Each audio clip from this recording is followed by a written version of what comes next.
নবীর জুতার পায়ের তলার ধুলোর মূল্য তামাম পৃথিবী থেকে বেশি হয়ে যাবে। আজকের পৃথিবীর যত বাদশা আছে, যদি বাদশাদেরকে যদি একটা পাল্লায় দেওয়া হয়, মুহাম্মদ সাল্লাল্লাহু আলাইহি ওয়াসাল্লাম নয়, তার পবিত্র কদম মোবারকের পশম মোবারক নয়, তার পবিত্র জুতা মোবারক নয়, জুতা মোবারকের নিচে যে ধুলোটা লেগে থাকে, ওই ধুলোটা যদি একটা পাল্লায় দেওয়া হয়, তামাম পৃথিবীর বাদশাদেরকে অপর পাল্লায় দেওয়া হলে নবীর জুতার পায়ের তলার ধুলোর মূল্য তামাম পৃথিবী থেকে বেশি হয়ে যাবে।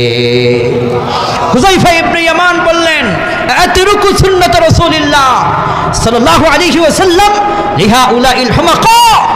আমি কি ওই আহমক, নির্বোধ, বোকা কাফিরদের মনকে রক্ষা করার জন্য মুহাম্মদ সাল্লাল্লাহু আলাইহি ওয়াসাল্লামের আদর্শকে ছেড়ে দিব নাকি? এটা হতে পারে না যদি আমার জীবনে চলে যায়। চিল্লায় কোন আল্লাহু আকবার।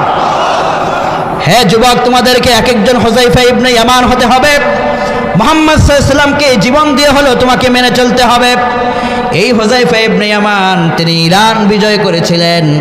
বিশ্বনবী সাল্লাল্লাহু আলাইহি ওয়াসাল্লাম বললেন, কিসরা বাদশাহ ধ্বংস হয়ে যাবে, তার পরবর্তীতে কোনো নাম নিশানা পৃথিবীতে টিকে থাকবে না।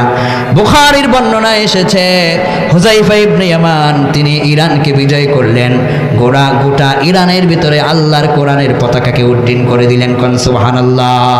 সাহাবায়ে কেরাম জীবন দিয়ে তারা নবীকে মেনেছেন, সম্মান করেছেন, ইজ্জত করেছেন।